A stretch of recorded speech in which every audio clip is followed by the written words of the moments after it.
Hello and welcome back.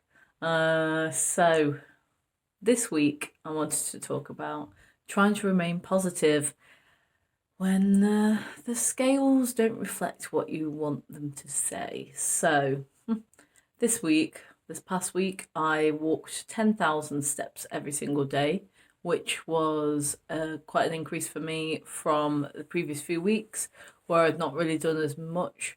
So I hurt my leg, which meant that I couldn't walk for a bit, and then it hurt to walk essentially for quite a long time. Um, so yeah, 10,000 steps, which I've achieved every single day, which I'm really proud of myself for. I also challenged myself to do a 5 minute bounce on the trampoline every single day. I did that every single day apart from Sunday, where I was away from trampoline. However, I jumped up and down for 2.5 minutes. Let me tell you, it was not 2.5 consistent minutes because I think I died after about 30 seconds, realizing that a trampoline gives you quite a lot of time in between a bounce, and jumping is quite immediate. So yeah, I mean I did 2.5 minutes total, but yeah, I didn't do the trampolining on the day, but absolutely fine still. And I challenge myself to do 10 press ups every single day. So I really want to be able to do 10 continuous press ups up and down 10 times. So I thought I would make myself do 10, whether it's 10 in a row or not, which it is definitely on the not end of the scale. So I did all of that exercise, I guess. I was back at work yesterday. I have quite a manual, manually intensive job. Lots of lifting and walking and such, and just generally being energetic and enthusiastic. So yeah, I had my first day back yesterday. I put on 1.5 pounds this week, but I know that that's not food or drink related. I think that's literally just exercise related. So today I went to a different group, and when I saw the pound and a half, I was quite deflated. You know, I've tried really hard this week. I'd done 2 SPDs. I'd stuck to my sins. I'd had 2 liters of water at minimum every single day. I really tried.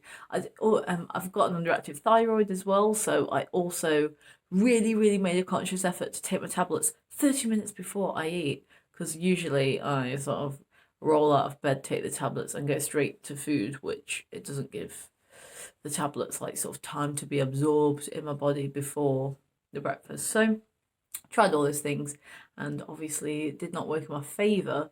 Felt very deflated. But how do you remain positive? Um, for me, the whole journey, so 17 months or whatever it's been, I have had situations where I have gained for no reason, or I have gained for a reason. I always just tell myself, just try one more week, and that's literally it. I try one more week. Um, Giving up is something that I don't like doing. Once I put my mind to something, I'm bloody doing it. So yeah.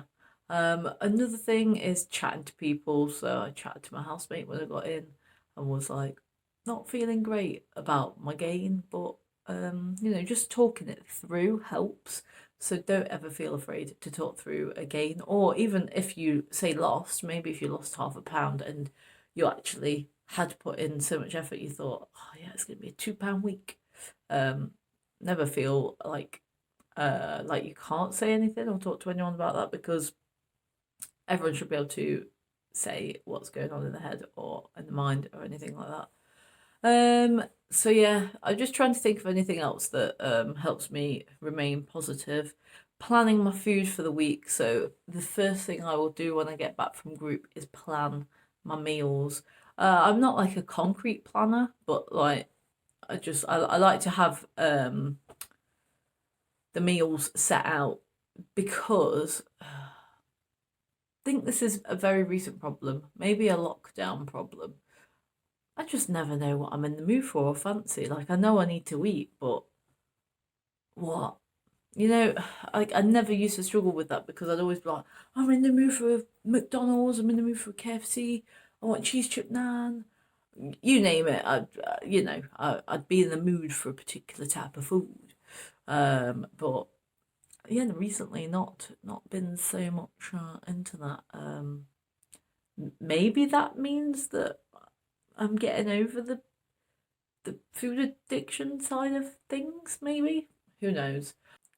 The key thing that I also try to remember is so motivation. I suppose it's a separate topic, but motivation comes and goes. It comes in waves, and I think if every time you were motivated to lose weight and then you stopped being motivated and you didn't carry on trying to go on the path, um, you just gain weight, and then the motivation comes again, and you just end up on this wave, as it were.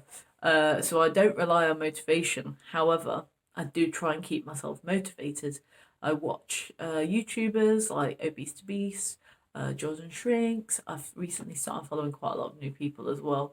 I'm sure I'll give some shout outs to them in due course. But yeah, I will turn to YouTube for a source of motivation. Instagram, I'll look at food pictures for food ideas, and I also like to write down how I'm feeling quite a lot during the week. So I'll write down a food plan. I'll write down how I felt eating the day in that day.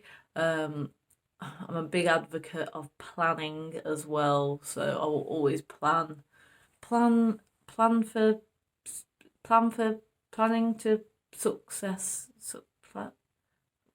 What's that saying? Plan to. There's a saying about succeeding and planning. Fuck, can't remember. If you can help in that regard, please do comment that saying below because I have clearly forgotten. Yeah, so basically, I know how I'm putting it makes it sound like it's a really, really simple thing to try and remain positive when you've not had a successful weight loss. But what I try not to do is dwell on the gain. Try and look forward to the next week, not as in look forward like hooray, just I look onwards. I mean, I try and look forwards, hooray, as well, but you know what I'm saying. So yeah, I try and look towards the next week. What can I maybe change if there was anything to change? If there's not anything to change, carry on doing what I'm doing. Most of the time, and I don't mean this in a like, ew, look at me. Most of the time for me, it is a carry on doing what I'm doing situation. Um, my head is very in the game on this weight loss journey. I don't know what clicked, but something clicked, and I am showing this weight who's boss. If you don't go to a Slimming World group, there are plenty of groups as well online, Facebook groups that you can join. They're really, really good for inspiration, food pictures, to ask questions, to look at sins and stuff like that. So I definitely recommend joining some of those, although you have to watch out because some of them are quite bitchy and drama filled. The one that I'm part of is I'm part of a vegan group. I originally joined two vegan groups, and let me say I had to remove myself from one because of the amount of like drama it had. So yeah, I enjoy the group that I'm part of, and it just means then when I'm on Facebook, you scroll through, you're seeing positive pictures and things that sort of relate to you. The same with Instagram, which is why I follow quite a lot of food accounts and such. Although it does annoy me when people have a takeaway and then upload it, and then I see it, and then I want it. Well, yeah, tell me what keeps you motivated. What keeps you ticking when things maybe aren't going so great on your weight loss journey. Yeah, and I'll see you hopefully next week for another installment. Bye.